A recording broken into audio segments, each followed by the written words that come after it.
Ay, lola, nakadikit pa rin.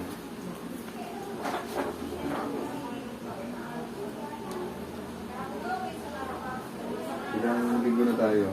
Isang buwan. Isang buwan po. Nakalusot na po kayo. Okay na po yan. Kumakapit na po yan.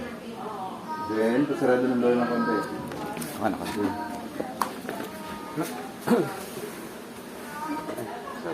Yan. So, ang buto ho ay isang buwan, 2 buwan, 3 buwan. So, narating yun na isang buwan.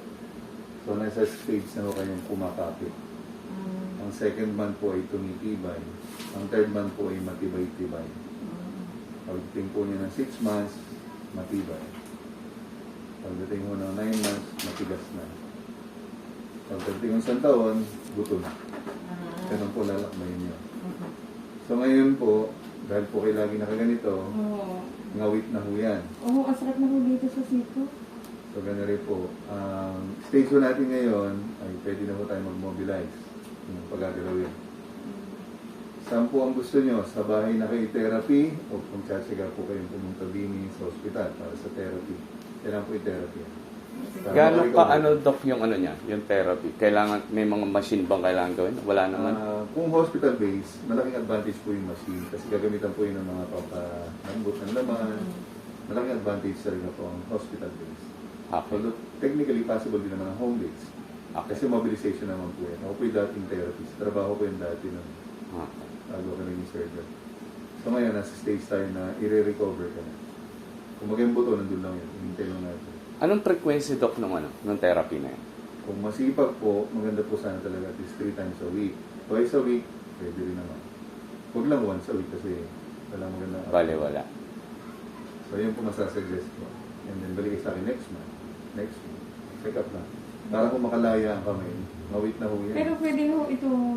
Yun nga po. Pero ano nanay, hindi pa kayo graduate. Oo. Kumbaga, makakalaya kayo ng konti kasi tuturuan na kayo mag-agalaw. Susulat ko po dun yung mga applicable sa inyo. More or less kapit na yun. Tapos, nerve vitamins, yun ang kailangan. May vitamins sa buhay. Yun yung... May neurobion ka ba? Wala yan. Depende yan. Pwede po ang neurobiome, pero i-converse ko natin sa dolo neurobiome. Ah. Para mas maganda. Ito po Yung yung... huling ano ni... Ito yung Katapusan ko ngayon. pampatibay ng Tibay lang yata yan. Patibay po. Sige po Calcitrate. natin ang para naman sa ugat. Okay. Isa na yan po. Nilalakbay Paano pala, Doc, yung sa therapy? Saan tayo? tayo? Po kayo ng referral po. Okay. Sige.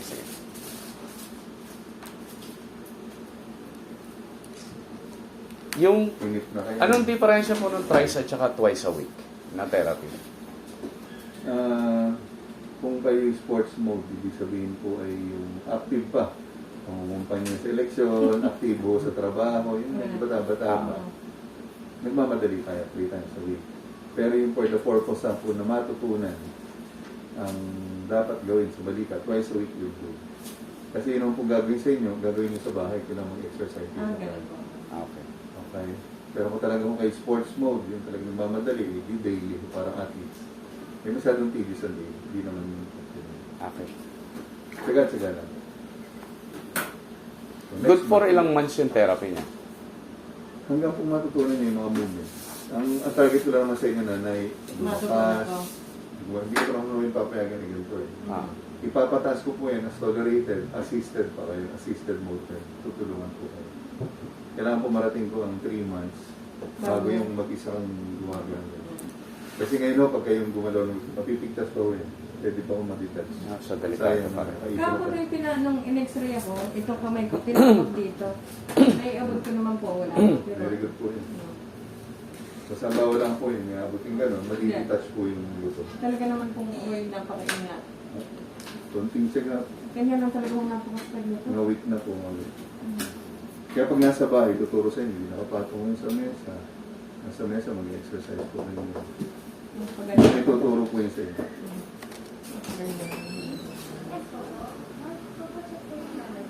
Pwede ko na po palang gawin ng ganun. Ang isang option naman ho, pagka ngayon po panahon ng eleksyon, marami nagmamadali. Gumaling. Meron po kami pwedeng inject dyan. Sarili mong dugo yan. Parang ginagawa natin sa inyo, naghihintay tayo ng panahon. Kasi it will take time talaga. bago tumububuto. Pero pwede po yung salain, yung pampatigas ng buto. Ang tawag ko doon yung PRP shot. So, ino-offer ko yun yung nagmamadali talaga. Isi-shot lang po doon yung dugo. Sarili yung dugo. Ipapas po yun. Kaso medyo mahal po. Nasa almost 60,000 yung mga shot. Huwag ka na mainit. Yun ang may gagawin mo.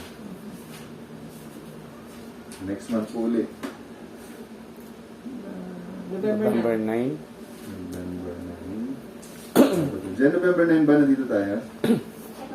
Check mo nga, kung active tayo 9. Sabado yun. Meron? Okay po. Sige. November 9. In case kung masakit na masakit, pwedeng uminom ng pain reliever. Opo, magagawa po ako ng standby medication. Lalo na ngayon, magte-therapy kayo, magkakaroon ng movement, pwede pong sumakit na. Kung talagang masakit, meron nang pong standby. Kasi ako sa mga siko-siko, hindi ko ako nainom ng pain reliever. Ano po, pang-haplas po. Kasi tao na rin yung pang-haplas. Pag nakapag-close open naman kayo. Oo, ever since naman. Saka sinubukan kong humawak ng baso, hindi naman muna. Pwede na. Hindi naman may tataas yun ng ganun. Ang naging problema ko lang po, pag gising ko, minsan mo hindi ko may ganon. Tapos pag naiganon ko lang may ganon, nawawala na.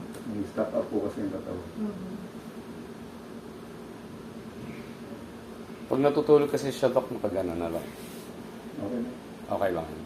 Huwag ka lang mananaginip, baka bigla ka Hindi po. Nakatami po itong sinila dito ng Kaya tela po. Para ito, gumalaw man po, ito lang. Pero in case po na, ay sa bagay, therapy pa naman eh. Hindi siya ang magsasabi kung pwede na akong maligo mag-isa. Pwede na maligo mag-isa. Basta nakadukit-kiss lang naman kayo. Pwede mo. Kasi may kaliwa pa naman kayo.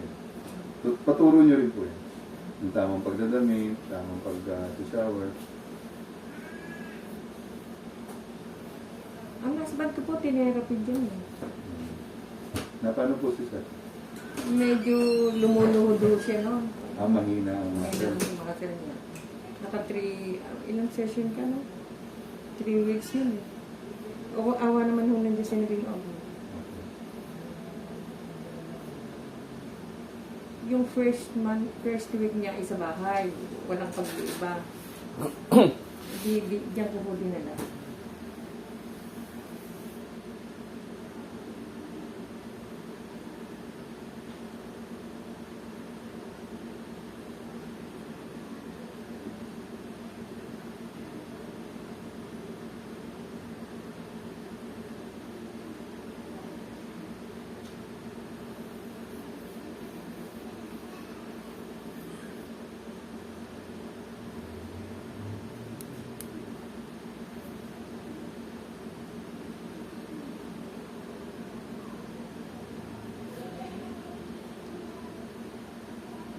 Yung po mga Bengay, hindi ko pwede. Okay lang po. Meron kayo sa bahay? Meron po kayo sa bahay? Kukunti na po, meron po akong Bengay. Huwag lang mo yung pula kasi yung pula o silim. Ay Nakakasulog siya, ng ako balat. po mami. Kung pula ho nasa bahay, konti lang. Huwag mong madami. Nakakasulog po ng balat.